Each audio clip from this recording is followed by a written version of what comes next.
Hello दोस्तों, स्वागत है आपका वापस से एक नए ब्लॉग में। एक लंबे वक्त के बाद आज आना हुआ मेरा आगरा। पिछले साल आया था और दिल्ली में रहते हुए अगर आप आगरा ना आओ तो बेकार है दिल्ली में रहना। यही सोच करके मैं इस बार फिर से आ गया हूँ।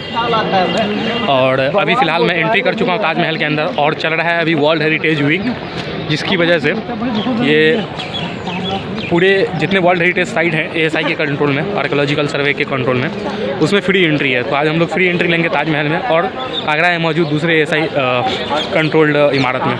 चलिए अंदर चल के दिखाते हैं। ए भाई क्यों हंसा रहे हो? ये लड़के लोग हैं, देख लो ये लोग पता नहीं कौन लोग हैं, हंसा रहे हैं मुझे।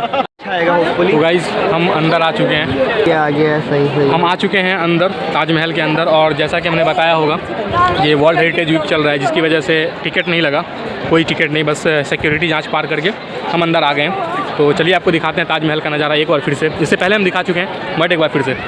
ये ताजमहल का गेट था जिससे हमने एंट्री की और गेट से नज़ारा बहुत अच्छा लगता है, लेकिन अनफॉर्चुनेटली मेरा कैमरा वो इतना पावरफुल नहीं है जो उसको कैप्चर कर पाए। तो ये रहा अपना ताजमहल, मोहब्बत की दूसरी निशानी ओयो के बाद मॉडर्न इंडिया में। इसको शाहजहाँ ने बनाया था, कुल 22 साल लगे थे, हज़ारों लाखों मजदूर और कई हाथी घोड़े का इस्तेमाल हुआ था।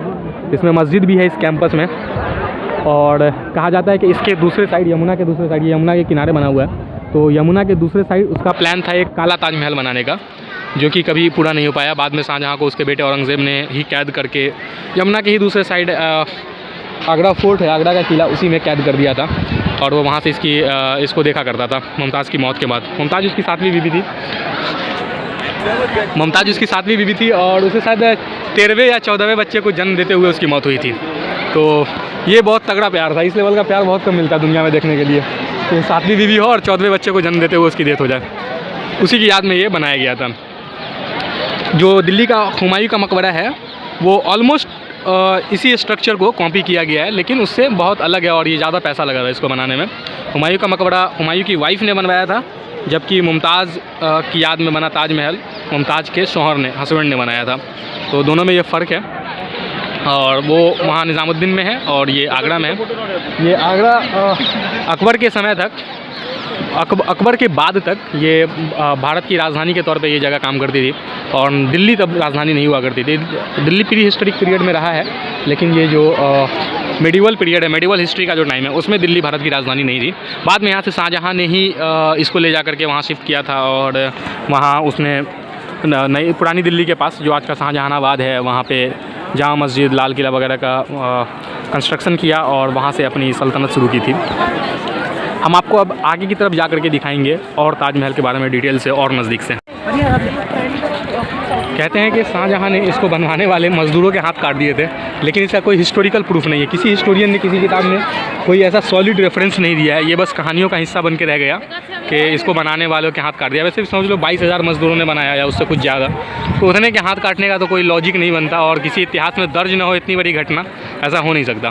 तो एक मेटाफॉर के तौर पे यूज़ होता होगा, क्योंकि ये दुनिया का 7वां अजूबा और काफ़ी खूबसूरत बिल्डिंग है, तो इसलिए ऐसा कहा जाता होगा कि इसको बनाने वाले के हाथ काट दिए गए आर्किटेक्ट है। बट इन रियल इस बात का कहीं कोई सबूत नहीं है, किसी इतिहासकार ने किसी किताब में नहीं लिखा। ये कहानियों का हिस्सा होकर के रह गया। जैसे कहते हैं ना महाराणा प्रताप की तलवार 30 किलो की थी, राइट, कोई लॉजिक नहीं है, वैसे इस बात में भी कोई लॉजिक नहीं है। ये इसके पीछे नदी है, यमुना नदी, और यमुना नदी के उस पार पीछे की तरफ आगरा फोर्ट है। जब औरंगज़ेब ने अपने हाथ में सत्ता ली तो शाहजहाँ को उसी फोर्ट में डाल दिया और वहाँ से ये दिखाई देता था। भारतीय कल्चर का और पूरे इंडियन कल्चर का ये बहुत इम्पॉर्टेंट पार्ट बन गया। न जाने कितनी पोएट्री लिखी गई है इसी पे। और शाही लुधियानवी में लिखा था कि एक शहंशाह ने बनाकर ये खूबसूरत ताजमहल हम गरीबों की मोहब्बत का उड़ाया है मजाक। उसी को काउंटर करते हुए दूसरे शायर ने लिखा कि एक शहंशाह ने बनाकर ये खूबसूरत ताजमहल हम गरीबों को मोहब्बत की निशानी दी है। तो एकदम बिल्कुल ये काउंटर हो गया है और ये एकदम पार्ट बन गया पोइट्री कल्चर का, इंडियन कल्चर का, सिंबल ऑफ लव, रोमांस। कोई भी स्पेशली नॉर्थ इंडिया अगर कोई मैरिड कपल है वो एक बार ज़रूर आ जाता है यहाँ ताजमहल देखने के लिए। इस तरह का ताजमहल का एक इमेज बन गया है सोसाइटी के अंदर और जायज़ रीज़न भी है, क्योंकि इतनी बड़ी इमारत है, इतनी खूबसूरत इमारत और जिस समय बनी थी 1600 के मिड में, 1600 के मिड में, उस वक्त में जब दुनिया में कोई ऐसी कोई खास टेक्नोलॉजी नहीं थी, तब से यह खड़ी हुई है। ना जाने कितने अर्थक्वेक आए, 1934 का अर्थक्वेक पूरे इंडिया को तबाह कर दिया था। उस टाइम भी ये खड़ा रहा, आज भी खड़ा है। कहते हैं कि इसके नीचे कई 100 फुट नीचे गड्ढा करके एक स्ट्रॉन्ग बेड बनाया गया, उसमें दुनिया भर की मजबूत लकड़ी डाली गई, पत्थर डाले गए इसको बहुत मजबूत बनाने के लिए। यानी कि जितना ये ऊंचा है उतना ही ये गहरा भी इसको बनाया गया है, तो इसका गिरना लगभग नामुमकिन कह सकते हैं। बट डोंट नो क्या होता है कल होकर के, लेकिन अभी तक ये बहुत चमक रहा है और बहुत ज़बरदस्त इमारत है ये। लास्ट टाइम जब हम यहाँ आए थे तो ताजमहल के ऊपरी हिस्से में नहीं आए थे, बट इस बार हमने सोचा कि चलो इधर भी कर लेते हैं। तो 200 रुपये का टिकट इसका अलग से लेना पड़ा और काफ़ी लंबी लाइन थी। तो हमने किसी दूसरे बंदे को कहा भाई ज़रा हेल्प कर दो, मेरी जो लाइन में पहले से लगा था, और उन्होंने मेरे लिए टिकट ले दिया। थैंक यू फॉर देम, उनको बहुत बहुत शुक्रिया। और अब हम आए हैं ऊपरी हिस्से पे, जो मौज़िलम है, मेन मकबरा है। अंदर में आप देख रहे होंगे लोग जा रहे हैं, वो मुख्य मकबरा की तरफ जा रहे हैं, उधर जो जा रहे हैं, ठीक है। तो इसमें जो दफन किया गया था उनको, मुमताज़ महल को पहले और बाद में शाहजहाँ को, उनका मकबरा इसी के अंदर है। और जो ऊपर में है वो एक डमी मकबरा है जो लोग देखने जाते हैं। जो एक्चुअल मकबरा है यो यहाँ से 20 फीट और नीचे है, जिसमें किसी को जाने की इजाज़त नहीं है। तो ये ऊपरी हिस्सा है। अभी हम आपको बैक कैमरे से और अच्छे से दिखाते हैं और बढ़िया लगता है ये।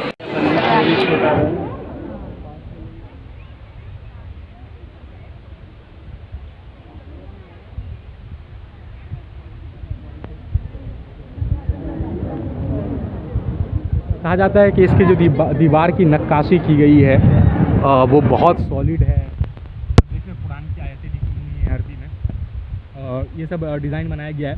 अच्छा, इसको जो अंग्रेज़ जब यहाँ से गए, जब वो हिंदुस्तान छोड़ रहे थे, तो इसमें लगी हुई बेशकीमती हीरे मोती जवाहरात वगैरह वो अपने साथ ले गए। तो इन सब में से कहीं कहीं से उखाड़ करके जो महंगी चीज़ें इसमें लगी हुई थी उसको वो अपने साथ उखाड़ के ले गए, और जो उनका चोर बाज़ार है लंदन म्यूज़ियम, उसमें उन्होंने ले जा कर के डाल दिया। ये सब डिज़ाइन बनी हुई है पत्थरों पे, ये सब है और लगभग 350-400 साल पहले की।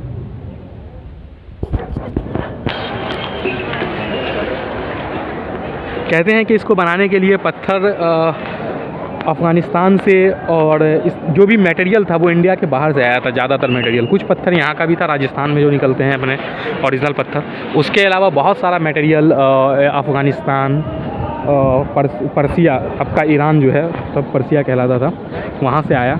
और दुनिया के अलग अलग कोने से लाया गया। लकड़ी लाई गई बर्मा से, बर्मा की लकड़ी बहुत मजबूत मानी जाती है, आसाम की लकड़ी, तो वहाँ से लकड़ियाँ लाई गई और इसको बनाया गया काफ़ी मजबूती से। इसके जो बेड है वह 20 फुट ग्राउंड से 20-30 फुट ऊपर है, और ग्राउंड लेवल से 30 फुट नीचे है, यानी कि टोटल 60 फीट की हाइट है। काफ़ी ऊंचा है, इसीलिए इसको मतलब ये जो है क्या बोलते हैं उसको, दिल्ली का जो कुतुब मीनार है उससे भी ऊंचा है।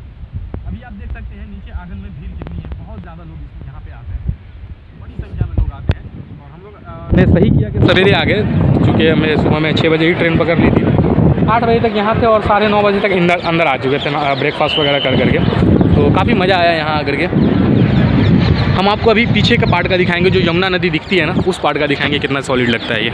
मुख्य मकबरा अंदर से कुछ ऐसा दिखता है। ये कुछ ऐसा दिखता है मुख्य मकबरा। ये है मज़ार।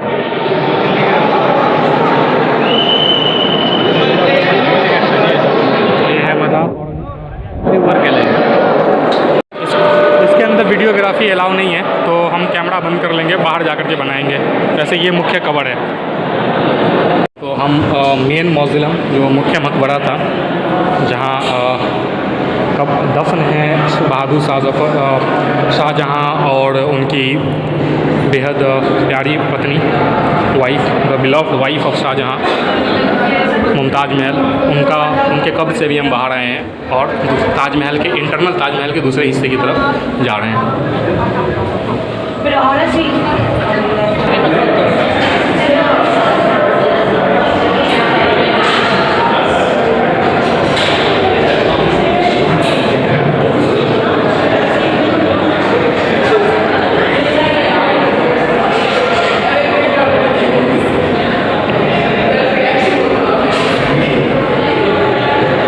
यही सामने है कब्र।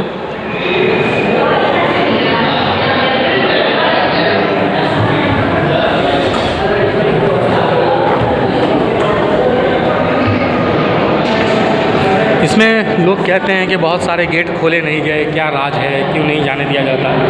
मुझे नहीं पता क्या राज है, लेकिन बहुत लोगों का मानना है कि ये ताजमहल किसी ज़माने में कोई मंदिर रहा होगा। किसी हिस्टोरियन ने कोई ऐसा सिंगल प्रूफ नहीं दिया, हालांकि इसके पीछे वो सिर्फ प्रोपेगेंडा का पार्ट है, बट है इंडियन सोसाइटी में ये भी एक बातें चलती हैं।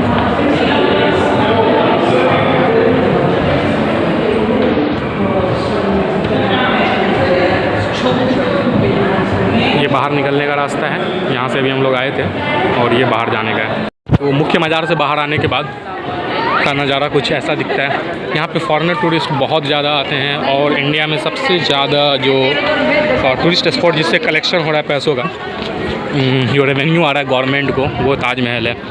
सालाना कम भी आता होगा तो 20 से 30 करोड़ रुपए एकदम आसानी से आ जाता है। नॉर्मल बात है हर महीने 2-2.5 करोड़ का इधर रेवेन्यू आना। अंदर में आपको बहुत अच्छा समझ में नहीं आया होगा, बहुत अच्छा दिखा नहीं होगा, उसकी वजह है कि लाइटिंग नहीं है और वीडियोग्राफी अलाउ नहीं है, तो हम सब जगह का वीडियो बना नहीं सकते थे। बस जिस पोर्शन पे अलाउ था या जहाँ पॉसिबल हो सका हमने बस वहीं का बनाया, हर जगह का नहीं बनाया, इसलिए भी उतने अच्छे से वीडियोग्राफी नहीं हो पाई है। बाकी जगह अच्छी है, अगर आपको कभी मौका मिलता है तो आपको ज़रूर आना चाहिए। आगरा में है, आगरा रेलवे स्टेशन से 20 रुपये लगता है, ऑटो वाला पहुंचा देता है और मेरे हिसाब से 3 या 4 किलोमीटर से ज़्यादा नहीं है डिस्टेंस। दिल्ली से आने के लिए बहुत सारी ट्रेन दिन भर निज़ामुद्दीन और नई दिल्ली रेलवे स्टेशन से बहुत सारी ट्रेन चलती रहती है, तो बहुत आसान है आना इधर। अब हम आपको दिखा रहे हैं कि ये जो लेयर है, सरफेस है, यह ज़मीन से 30 फुट है और फिर ज़मीन से 30 फुट गहरा भी है। यहाँ इसके पीछे बहती है यमुना नदी, ये आप देख सकते हैं, ये पीछे यमुना नदी का किनारा है। और यहाँ अभी हम लोग थोड़ा पहले नीचे यहाँ पे थे, अभी हम लोग ऊपर की तरफ हैं। पिछली बार जब मैं आया था तो यहाँ पे नहीं आया था। इधर पीछे भी देख रहे हैं, ये सब भी उसी टाइम का बना हुआ है।